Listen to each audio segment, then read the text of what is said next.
And welcome back after the break. आप देख रहे हैं mind the gap with me Sidra. आज का हमारा सब्जेक्ट है कि क्या जमहूरी निज़ाम पाकिस्तान के मफाद में है और इसकी जो कुछ अभी तक हमने कमियां देखी हैं या हमें लगता है कि लकूनास हैं जिनको बेहतर होने की ज़रूरत है।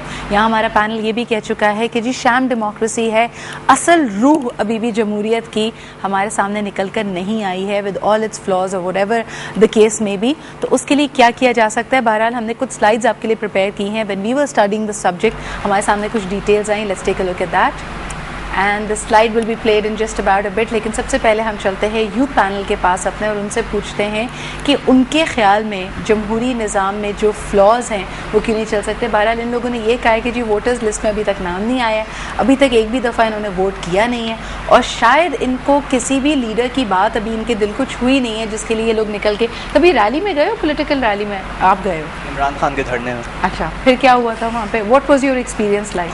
It was an incredible experience. For once of course दिल में कहीं था कि शायद अब घर वापसी नहीं होगी, but at the same time एक जज्बे के लिए, एक जज्बा था, हम एक कॉज के लिए खड़े हुए थे और आइंदा भी कभी होगा तो ज़रूर होंगे। लेकिन शायद उसको भी फिर मीडिया की कवरेज नहीं मिली। हाँ. तो that was swept under the carpet again like most other matters in our country. Ali, आपको क्या लगता है कि ये जो हम प्रॉब्लम्स की यहाँ पे बात कर रहे हैं, इन्होंने कहा कि डेमोक्रेसी असल डेमोक्रेसी है नहीं हमारे मुल्क में, क्यों नहीं है और कैसे आ सकती है? फर्स्ट ऑफ ऑल जो ट्रू डेमोक्रेसी है उसके लिए आपको चाहिए कि आपका लीडर एक प्रॉपर लीडर हो, जो कह सकते हैं कि आप बिल्कुल प्रॉपर लीडर है। यहाँ पे अनफॉर्चुनेटली हमारे उसमें अपॉइंट कैसे होते हैं, इलेक्ट कैसे होते हैं कि आपको मेजॉरिटी जो वोट्स आते हैं वो आपके रूरल एरिया से आते हैं। वहाँ पे आपके विलेजर्स को ये नहीं पता होता कि वो किस पार्टी को वोट कर रहे हैं, वो किस बंदे को वोट कर रहे हैं। They just know the sign कि शेर है या तीर है या पता नहीं। अनफेयर सी बात है Sidra. I am from the village, I represent rural people. This is so unfair, such a wrong impression of it's a blanket statement. It is and it's बहुत इंटेलिजेंट लोग हैं। गरीब हैं तो मतलब नहीं है कि उनको इंटेलिजेंस खुदा नहीं। हम यही समझने की कोशिश कर रहे हैं कि देखो ये जो यूथ यहाँ पे बैठी है, this is the urban youth, ठीक है। ये लोग जिस तरह मीडिया को सुनते हैं या इनको लगता है कि यार पाकिस्तान के लार्जर एरियाज में, स्पेशली रूरल एरियाज में बहुत सिंपल लोग रहते हैं और इनका ये एक सवाल है कि अच्छा जी आप कैसे गेस कर पाते हैं कि एक शख्स आपकी बेहतरीन नुमाइंदगी करेगा? I am from the rural areas. I was born in a village. I was raised in a village. I am not a simple man. I understand what I'm doing. I know what's going on. मेरे जैसे ही हैं बहुत सारे। ऐसा नहीं है कि आपके बिरयानी की प्लेट पे वोट देते लोग या वडेरा वडेरा कॉन्सेप्ट है, ज़रूर है, फ्यूरल्स हैं और तबाह कर दिया मुल्क को उन्होंने। We are totally against it. मगर आप 70% पाकिस्तान की बात करें या 65% की जो रूरल एरियाज में रहते हैं and you classify them as simpletons, तो फिर तो छोड़ देना, फिर सारी बात ही डिबेट बेकार है। नहीं, मैं लार्जर पाकिस्तान की यहाँ पे ये बात करें। चलें एक मिसाल, अगर हम पाकिस्तानी कॉन्टेक्स्ट में इसी चीज़ को देख रहे हैं, आपने कहा कि पाकिस्तान का हर शख्स अवेयर है, उसको पता है कि वो क्या कर रहा है, किसको वोट दे रहा है। I would like to know कि वो पार्टीज़ जो सिंध से ओरिजिनेट की हैं, जिन पे कहा जाता है कि सिंध में इनकी मेजॉरिटी, इनका वोट बैंक ज़्यादा है, वो कई दफ़ा पावर में आए। MQM का अभी हमने देखा कि पिछले दिनों से वो लोकल गवर्नमेंट में भी आए। कराची में हमें एक टर्न अराउंड चेंज नज़र आया, हैदराबाद में आया। लोगों ने जब ये लोकल गवर्नमेंट के ख़िलाफ़ बात करनी शुरू की कि जी ये CDG के नहीं होना चाहिए, उन्होंने कहा कि कुछ मखसूस इलाकों में चेंज आया, लेकिन बहरहाल चेंज हमें नज़र आया। सिंध से ओरिजिनेट करने वाली पार्टीज़ ने वैसा टर्न अराउंड चेंज कभी सिंध में डिलीवर क्यों नहीं किया? MQM के सिंध की पार्टी नहीं है। नहीं, मैं देखें ना, आप यही कहते हैं लार्जर सिंध की, मैं यहाँ पे हम तो मानते हैं भी MQM भी सिंध की पार्टी है, उनको भी वोट बैंक सिंध का ही है। दूसरी पार्टीज पीपल्स पार्टी है यहाँ पर बहुत बड़ी, दूसरी आपकी छोटी छोटी पार्टीज हैं। People's party has yet to deliver. I agree with that. काफ़ी काम हुआ है, काफ़ी करना है उनको और देयर इज़ नो रीज़न कि नहीं करें या कोई एक्सक्यूज़ नहीं है और गवर्निंग पार्टी है, उसको करना चाहिए। इसी तरह पंजाब में PML नून को करना चाहिए और कराची में MQM के वोट बैंक है तो वो उनको करना है। So it's a very simple philosophy really. If you get votes then do your job. And they have failed miserably. And आयला ने भी बात की थी, अदनान ने जो कॉल किया था उन्होंने भी बात की थी कि पार्टी के अंदर ही डेमोक्रेसी नहीं है। अच्छा। Which is true. कि सही बात है, इलेक्शंस होते ही नहीं पार्टी। अभी मियाँ साहब कल ही इलेक्ट हो गए दोबारा प्रेसिडेंट, कोई चैलेंज ही नहीं है। उसके लिए वक्त चाहिए। डेमोक्रेसी की जब बात करते हैं तो पहले आपकी पार्टी के अंदर डेमोक्रेसी होनी चाहिए, उसके बाद आप ग्रेटर उसके, मतलब उसको वक्त जरूर लगेगा, कोई फिक्स नहीं है इस चीज का। कोई नहीं है, यानी आप यहाँ पे डेमोक्रेटिक सिस्टम की तो बात करते हैं, but more or less the people that you put forward as democratic leaders, वो भी एक डिक्टेटरशिप के मोड में चले गए। देखिए, चो एन लाई से किसी ने पूछा, चाइनीज प्रीमियर थे, कि नेपोलियन बोनापार्ट के फ्रेंच रेवोल्यूशन के बारे में आपका क्या ख्याल है after 200 years after the event, and he says too soon to tell. अच्छा, तो हैव सम पेशेंस। आप कहते हैं कि 2000 साल अभी हमें इंतजार नहीं, हमें करना कुछ चाहिए। साल और लगेंगे। कुछ साल हमें और 50-60 इंतजार years करना पड़ेगा। after American independence they were in the middle of a civil war. Okay. हम अभी उस तरफ जा रहे हैं, खुदा करे बच जाएं। बट हमें प्री रिक्विजिट्स भी तो चाहिए हैं इसके। अगर आप देखें कि अगर हमें यही डेमोक्रेटिक सिस्टम अगर चलाना है तो हमें अपने लोगों की क्वालिटी बेहतर करने की ज़रूरत है, Aila, हमें I will come back to that. Education की ज़रूरत I है। will come back to that. I have a caller waiting. पहले उनसे बात करते हैं, उसके बाद we'll come to the youth panel as well as my experts panel. Hello जी, अस्सलाम वालेकुम। जी अस्सलाम वालेकुम, कराची से डॉक्टर अनवर जही बात कर रहा जी हूँ। डॉक्टर साहब क्या कहेंगे भाई आप? देखिए, हमारे यहाँ 63 साल के अंदर जो है वो 2 गवर्नमेंट्स हुई, एक डेमोक्रेटिक और एक डिक्टेटर की, और दोनों बुरी तरह फ्लॉप हैं। देखिए, आम आदमी को जो है वो उसकी अपनी बेसिक नीड्स चाहिए। उसको क्या चाहिए? पानी चाहिए, बिजली चाहिए, सीवरेज चाहिए, एजुकेशन और हेल्थ। अब जब ये दोनों सिस्टम बिल्कुल फ्लॉप हैं और लोगों को कुछ नहीं मिला 63 साल में, तो why not we have to go for the third option. What is the third option? Third option is the technocrats. देखिए, टेक्नोक्रेट्स जो होते हैं वो पढ़े लिखे होते हैं, उनका विजन होता है, उनका फैमिली बैकग्राउंड होता है, और उनके साथ अगर आप देखें तो हमारे यहाँ जो हजारों अफराद पर मुश्तमिल असेंबली और उसके साथ तमाम लवाजमात होते हैं, कोई जरूरत नहीं है। आपके कितने इंस्टीट्यूशनल हेड्स हैं पाकिस्तान के अंदर? ज्यादा से ज्यादा 70 होंगे।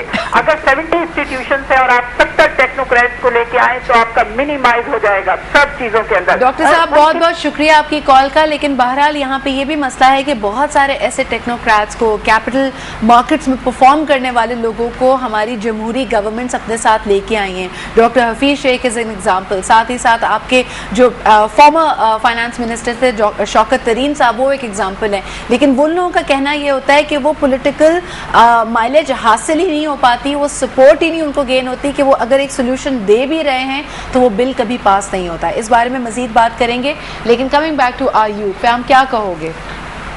पहले मैं सर से क्वेश्चन करना चाहता हूँ। यू सेड कि इस सिस्टम को चलते रहने देना चाहिए। As far as we know, जो जनरल डेफिनेशन है डेमोक्रेसी की, that is free electoral process, ठीक है, जिसमें लोगों के पास पावर हो, ठीक है। Now I won't debate on that कि फ्री इलेक्टोरल प्रोसेस होता ही नहीं होता, क्योंकि कोई पार्टी नहीं मानती। लेकिन एक चीज़ है कि equality of rights and privileges होना चाहिए। क्या आप मानते हैं कोई पार्टी इसकी तरफ काम भी कर रही है कि equality of rights and privileges हो उन लोगों के जिन्होंने उन्हें वोट दिया है? जबरदस्त धांधली होती है इलेक्शंस में, मैं मानने के लिए तैयार हूँ, आप भले ना माने। जबरदस्त किस्म की होती है और उसमें बहुत सारे फैक्टर्स होते हैं, कहीं कहीं नहीं हो पाती, जहाँ दोनों कैंडिडेट स्ट्रांग होते हैं तो दोनों विजिलेंट होते हैं। अदरवाइज धांधली जबरदस्त किस्म की होती है, कराची से लेके कश्मीर तक हर जगह होती है, लाहौर में, फैसलाबाद में अनफॉर्चुनेटली, मगर हर जगह भी होती है। अगर ओहायो के आप बैलेट्स की, फ्लोरिडा के बैलेट्स की बात करें, सुप्रीम कोर्ट के जजेस जिन्होंने फैसला दिया कि वो काउंट होंगे, वो भी एक धांधली का एक हिस्सा है। I would like to think वो wasn't fair even in US, मगर यहाँ थोड़ी सी ब्लेटेंट क्रूड किस्म की होती है। मगर आपने जो बात की कि वो प्रोसेस की जो बात है उसमें डिलीवरी बाकी लोगों को नहीं है। मगर अब हम क्या करें? डेमोक्रेसी चल रही है बहुत सारे मुल्कों में कामयाबी से, तो अब हम क्या करें? हम टेक्नोक्रेट्स की बात आई, स्टॉन्च एडवोकेट ऑफ डेमोक्रेसी आयला यहाँ पे बात कर रही थी कि अगर चले हमने इस सिस्टम को चलते भी रहने देना चाहिए तो क्वालिटी ऑफ पीपल बेहतर हो। आयला कैसे होगी क्वालिटी ऑफ पीपल? देखिए, डेमोक्रेसी से मेरा कोई इख्तलाफ नहीं है। I think democracy is a beautiful concept. Democracy के बहुत सारे प्री रिक्विजिट्स हैं, मॉडल्स भी अवेलेबल हैं। जैसे मैं थोड़ी देर पहले यूएस की बात कर रही थी, प्रेसिडेंशियल डेमोक्रेसी है।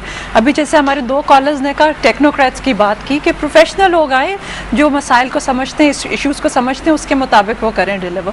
यूएस में प्रेसिडेंट इलेक्ट होता है, उसके मैनिफेस्टोज के मुताबिक, उसकी पॉलिसीज़ के मुताबिक। Once the president is elected, figure head president या वाइस प्रेसिडेंट ही होता है। कैबिनेट तो वो बाद में अनाउंस करते हैं। They are all technical, senior, experienced people. But my question this is another form of democracy. But my question over here again be, if I may be the devil's advocate here, अगर हम democracy यहाँ पे, क्योंकि हम debate कर रहे हैं कि जमहूरी निज़ाम बेहतर है या नहीं, तो अमेरिका की डेमोक्रेसी भी क्या बेंचमार्क्स है? हम देखते क्या हैं कि वो किस तरह परफॉर्म कर पा रही है। मिसाल के तौर पे अमेरिका ने इंडिपेंडेंस हासिल की थी इंग्लैंड से, थिंकिंग कि जी उनका जो अनफेयर टैक्स सिस्टम है उससे उनको निजात मिल जाएगी। अभी यहाँ पे सरमद ने भी बैठ के कहा कि 50 साल 60 साल बाद अपनी आज़ादी के they went into a civil war situation. फिर 4 फादर्स बैठे, उन्होंने कहा कि जी जो कुछ हम डिसाइड करेंगे बाहर नहीं निकलेगा, हम आपस में कॉम्प्रोमाइज़ करेंगे, नेगोशिएशंस करेंगे और इस मुल्क को इकट्ठा करेंगे, एक निज़ाम बनाएंगे। माई क्वेश्चन अगेन इज, आज अगर हम देखते हैं 20 ट्रिलियन से ज़्यादा उनके अभी फेडरल स्पेंडिंग की वजह से खसारे में वो लोग जा रहे हैं। साथ ही साथ 1945 से लेके आज तक 48 डिफरेंट पुलिस एक्ट्स या वॉर्स अमेरिका दूसरी कंट्रीज पे लॉन्च कर चुका है। साथ ही साथ अगर हम इस बारे की तरफ भी आ जाए कि टैक्स सिस्टम उनका कितना फेयर है या नहीं, एक अमरीकी आज अगर $1 कमाता है उसमें से 60 सेंट यानी 60% of his income is being taxed. तो जो मॉडल्स या जिसको हम कहते हैं ना कि जो डिलीवरेबल्स थे डेमोक्रेसी के, वो वहां पे भी उनके सामने नहीं आए। On that note we have another caller, आइए उनसे बात करते हैं। हेलो जी, अस्सलाम वालेकुम। वालेकुम सलाम जी, कौन सा बात कर रहे हैं? मेरी 3-4 सिलसिला बेटा चीजें हैं, जरा जो पार्टिसिपेंट्स हैं इनके जरा कंफर्म करा दें। जी बताइए। आज से 8 साल पहले हमारा नॉन डेवलपमेंट बजट जो था वो 500 अरब से ज्यादा नहीं था। आज वो 1700 अरब रुपए पे चला गया है। Where the money is being spent. Number 2, मैं ऐसे बाबुओं को जानता हूँ, सेक्रेटरीज को जानता हूँ कि एक सेक्रेटरी हालैंड में पोटैटो पर 3 महीने की ट्रेनिंग लेके आया। व्हेन ही केम बैक तो उसकी वापस टेक ओवर करने के 7वें दिन now he is working secretary transport, और अपने सारी जिंदगी 3 महीने कौम का पैसा तो जाया किया, लेकिन आलू के मतलब एज ए सेक्रेटरी ट्रांसपोर्ट क्या करेगा भाई। बहुत ज्यादा मुनज़्ज़म जो पाकिस्तान में जमात है वो उन ब्यूरोक्रेट्स की है कि जब उनका वजीर कमरे में आता है तो वो टफेस्ट इंग्लिश बोलना शुरू कर देते हैं। जब वजीर निकल जाता है तो वो बड़ी सादा पंजाबी बोलते हैं। अभी मेरी बहन अमेरिका की मिसाल देके, हम अमेरिका से निकल ही नहीं रहे। Why don't you talk about Bangladesh, why don't you talk about India, why don't you talk about Turkey, why don't you talk about Iran. लिहाजा अगर इर्द गिर्द का देखा जाए, बांग्लादेश आपसे आजाद हुआ, आज लीड ले गया है। आपने आज तक पॉलिटिकल लोगों पर, by God I am not a political person, मैं हूँ चेयरमैन एग्री फोरम पाकिस्तान, लेकिन आदत की आई एम मतलब ओपन, अल्लाह पाक मेरे गवाह है, इस मुल्क में पॉलिटिकल लोगों को टाइम ही नहीं दिया गया। सिद्रा बेटा, विल यू बिलीव कि पाकिस्तान में एक बाबू 1 महीने का गाड़ी या ट्रांसपोर्ट के लिए 1,86,300 रुपया ले रहा है 1 महीने का, and he is charging 2 lakh rupees for a house. शायद है 2 लाख का। सर, आपकी ये बातें सारी बिल्कुल सही हैं, ये आपका ओपिनियन है, हम उसको रिस्पेक्ट करते हैं। बहुत बहुत शुक्रिया आपके कॉल करने का। बल्कि बाकी भी हमारे व्यूअर्स अगर कॉल करना चाहें 35879937 इज द नंबर। हमें जाना पड़ रहा है एक ब्रेक पे इस तरफ, लेकिन हम वापस आएंगे और हम अपने यूथ पैनल से पूछेंगे कि ये सारे मसाइल हैं। हम ये भी कहते हैं कि चले जी, डेमोक्रेसी असल नौयत से अपने काम नहीं कर रही है, इनके नाम अभी तक वोटर लिस्ट में शामिल नहीं है, इनका क्या इनकी तैयारी है भी कि अगले इलेक्शन में ये लोग वोट करेंगे, और अगर करेंगे तो लेट्स आस्क देम कि कौन सा लीडर है जिसमें उनको वो सिंसेरिटी, वो विजन और वो मिशन नजर आता है कि they would like to follow him and would like to see him running the country. ये पूछेंगे हम एक छोटे से ब्रेक के बाद। आप भी कंट्रीब्यूट कर सकते हैं, सो डोंट गो एनीवेयर।